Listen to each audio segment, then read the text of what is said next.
diplomacy is the art and science of maintaining a peaceful relationship between nations to foster economic growth.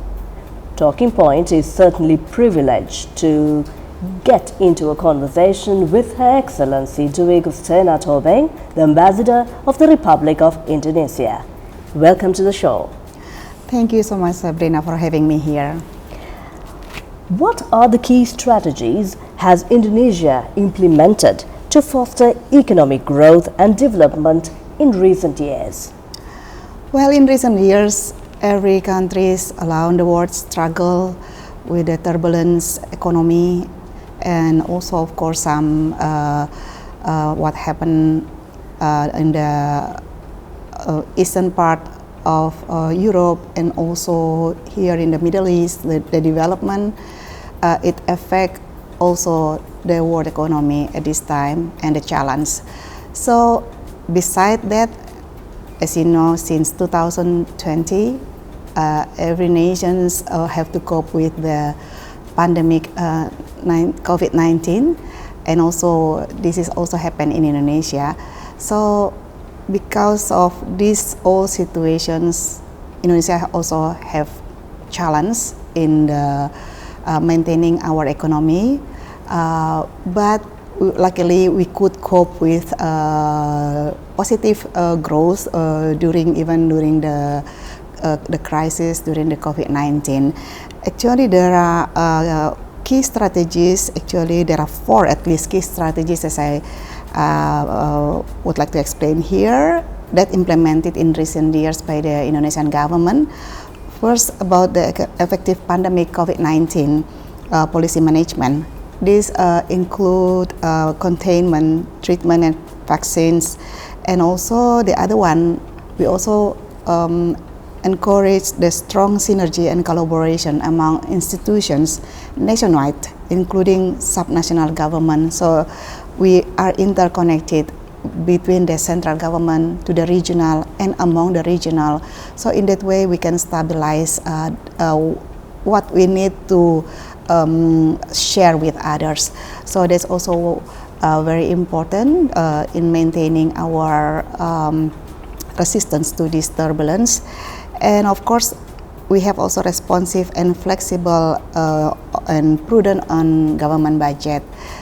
This is through the direction of my president to the Minister of Finance.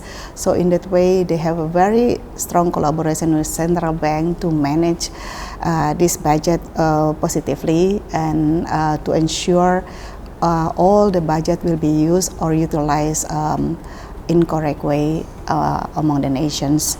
And robust economic recovery, that's also what effort that we are doing during these recent years.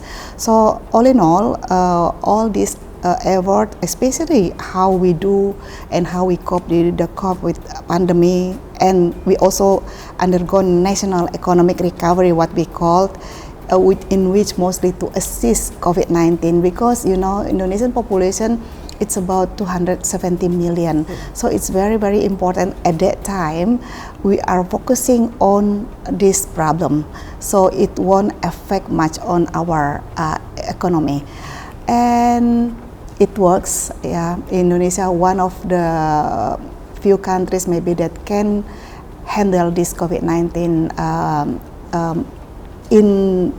within the number of the population, as you know, that 270 million, we can maintain, not spreading too much to the people. So at least basically it is manageable when we are doing many policies in helping this. And this is very, very crucial and very important, even though we are focusing on this COVID-19, because at the same time, when we try again to recover our economy, it's much easier.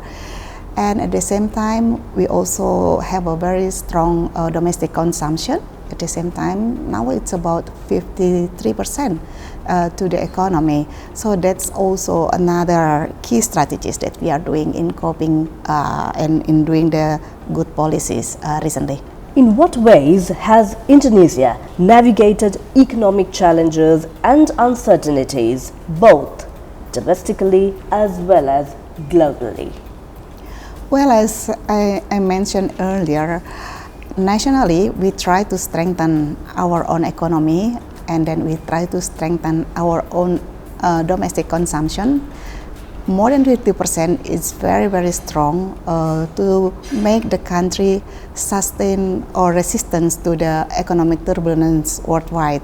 So with this actually economic domestic consumption is one of the most important factor that strengthen Indonesian economy, and at the same time we also try to push our export to overseas, and not only considering to increase the export, but to ensure the value added of all of these products. So for that we make an effort. Let's say, for example, I should say to you, nickel products, before we only export raw material, but now we have many smelters in Indonesia, so it's more than 300% the increase of the value coming to Indonesia. So that kind of thing we try to make sure the production in Indonesia improve more, not only sending raw material but giving the best value to our country.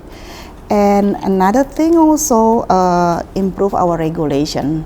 So we have a few years back, we have what we call omnibus law. So this omnibus law try to simplify the regulation. So many, let's say in the central government, they have their own, and then in the regional government. So the government try to simplify many regulation to give the better facilitation for the business people, and at the same time we also try to ensure that the employment also have their own rights to have a better life. Besides that, we also try to give the encouragement for investment, to give many incentive as facilities. So all in all, those contribute a lot to Indonesian economy at this time. How does Indonesia envision its economic future? And are there any particular industries or innovations expected to drive future growth? Well, now we envision that Indonesia could achieve Indonesian Gold Vision by 2045 to become a sovereign, advanced, and sustainable country. So for that vision, actually, we are planning many regulation, many development. So what I could say here, we are trying to targeting our income per capita is the same as developed countries.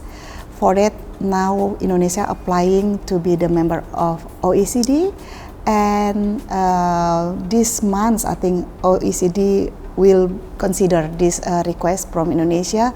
That is the way for us to strengthen and to enhance our economy to the level of the developed countries in the future.